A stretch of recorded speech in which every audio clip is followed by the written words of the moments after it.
Let's get more now on the situation in Pakistan, where weather conditions are hampering efforts to find survivors of flash floods that have killed more than 300 people across Pakistan and Pakistan-administered Kashmir. The authorities are asking tourists to stay away from some areas with further heavy rain forecast. Let's speak to Dr. Fahad Saeed, Senior Climate Scientist at Climate Analytics. Welcome to you. Thanks very much for being with us. How severe is this flooding compared to previous years? Thank you very much for having me. Yes, this year, the rainfall mainly occurred in the monsoon belt, which normally received rainfall during the monsoon period. Unlike the last flooding in 2022, when the province of Sindh was struck by multiple episodes of rainfall, and it was quite unprecedented. It was 700 times as more than normal in 2022. But this year's, according to the data which was shared by PMD, the Pakistan Meteorological Department, in the province, the hardest hit province of Punjab in the month of July, the rains were 8th highest. So those were not unprecedented, but still very high to cause this much of a damage. And the last couple of days, we have witnessed that the new monsoon system has hit the parts of Khyber Pakhtunkhwa province, which is more in the northwest of the country. And it has also caused devastation, more than 300 deaths in a couple of days. And the situation is still unfolding as we speak. And what's your assessment of why the flooding is so severe this year? We have done a scientific study along with different scientists across the world, and we have found the imprint of climate change in exacerbating this particular flooding. So at a warming of 1.3, 1.4 degrees centigrade above pre-industrial level, through multiple lines of evidences, we have shown that 15% of the rainfall is exacerbated.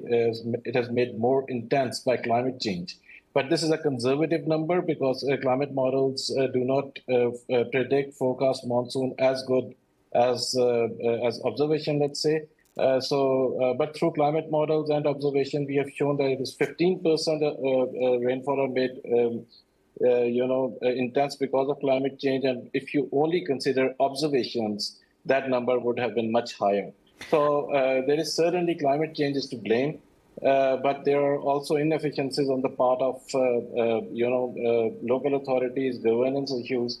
But again, Pakistan is still reeling with the impacts of 2022 flooding, which resulted in the death of 1,700 people, as well as $30 billion lost to its economy, which is equivalent to the total annual export of the country.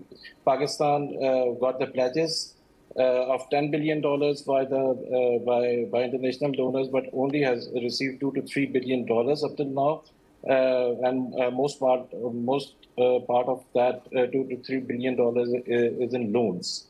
And there are reconstruction, rehabilitation efforts are going on. The projects are going on in the southern part of the city. But this year, after 2-3 years, again Pakistan has witnessed these extreme rainfall. And then more focus in the northern part of the country. And since 26th June, it has already resulted in the deaths of 650 individuals. And this, as I said, the situation is still unfolding as we speak. And considering the economic pressures Pakistan has, because it's the country which has gone into the highest number of IMF programs, almost 25.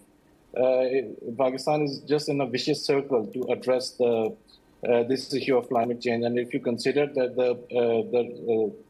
Pakistan's role in the total emission is only less than 1%, so it's a big case of climate injustice. OK, Dr. Fahad Saeed, thank you very much for being with us and for your analysis.